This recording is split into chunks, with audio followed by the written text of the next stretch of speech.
जग जग में बैरी कोई नहीं, जो मन शीतल होए। या आपा को दारी दे, दया करे सब कोय। नमस्ते प्यारे बच्चों, मीतू एजुकेशन में आप सबका बहुत बहुत स्वागत है।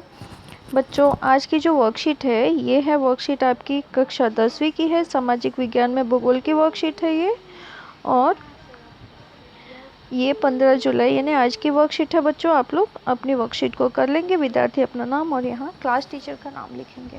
वर्कशीट में क्या है बच्चों, आज की वर्कशीट आपका है संसाधन यानी प्रमुख संसाधनों का उपयोग। ठीक है बच्चों, तो चलिए अब हम इसे पढ़ना शुरू करते हैं। प्यारे बच्चों, आपने कार्यपत्रक 3 में संसाधनों की जानकारी प्राप्त की। आज हम कुछ महत्वपूर्ण संसाधनों जैसे भूमि, मृदा, जल, प्राकृतिक वनस्पति, वन्य जीव, खनिज इत्यादि के उपयोग के विषय में अध्ययन करेंगे।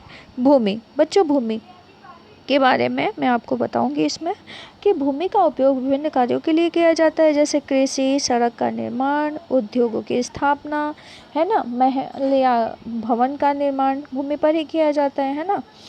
अगला है आपका मृदा। मृदा जो होती है, मृदा मतलब होता है बेटा मिट्टी। मिट्टी अत्यंत ही महत्वपूर्ण संसाधन है। सभी प्रकार के पौधों का विकास जो है वो मृदा से ही होता है, जिससे जीवों का पोषण प्राप्त होता है ना। जल, जल के बिना जीवन की कल्पना भी नहीं की जा सकती। भोजन पकाने, पीने, कपड़े धोने, सफाई, उद्योग इत्यादि में भी जल का उपयोग किया जाता है ना। प्राकृतिक वनस्पतियाँ, तो वनस्पतियाँ का मतलब होता है बच्चों पौधे हमारे लिए बहुमूल्य संसाधन है। ठीक है, क्या है तो पौधे हमारे लिए बहुत महत्वपूर्ण संसाधन है। पौधे हमें लकड़ियाँ प्रदान करते हैं, प्राणियों को आश्रय देते हैं और ऑक्सीजन उत्पन्न करते हैं, जिससे हम सांस लेते हैं इत्यादि। वन्य जीवन के बारे में जानकारी लें बेटा, तो वन्य जीवन इसके अंतर्गत जंतु, पक्षी, कीट एवं जलीय जीव आते हैं।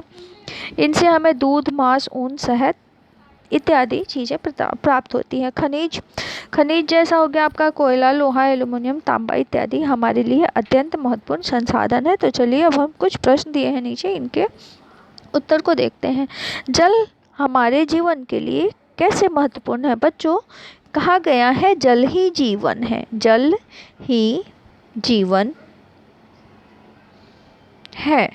कहने का मतलब हमारे रोज़मर्रा की ज़िंदगी में जल की आवश्यकता बहुत ज़्यादा है। तो यहाँ पे आप लिख सकते हैं कि जल के बिना जीवन की कल्पना नहीं की जा सकती है। भोजन पकाना, पहला प्रश्न का उत्तर आप ये लिख सकते हैं। ठीक है, भोजन पकाना, कपड़े धोना, पीने का पानी से, और आप इसको और भी अच्छे से सुंदर से लिख सकते हैं। अपनी भाषा में लिखें तो बहुत ही अच्छा है। किन्हीं 5, दूसरा प्रश्न बेटा, किन्हीं 5 प्राकृतिक वनस्पतियों और 5 वन्य प्राणियों के नाम लिखो। तो चलो बच्चों, 5 वनस्पतियाँ कौन कौन सी है?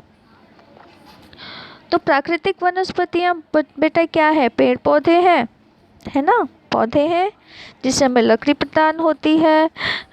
ऑक्सीजन है ना, ऑक्सीजन है, नाइट्रोजन गैस है। और प्राकृतिक संसाधन में तो बेटा बहुत सारी चीज़ें आती हैं जो आप अपने आसपास का देख के लिख सकते हो।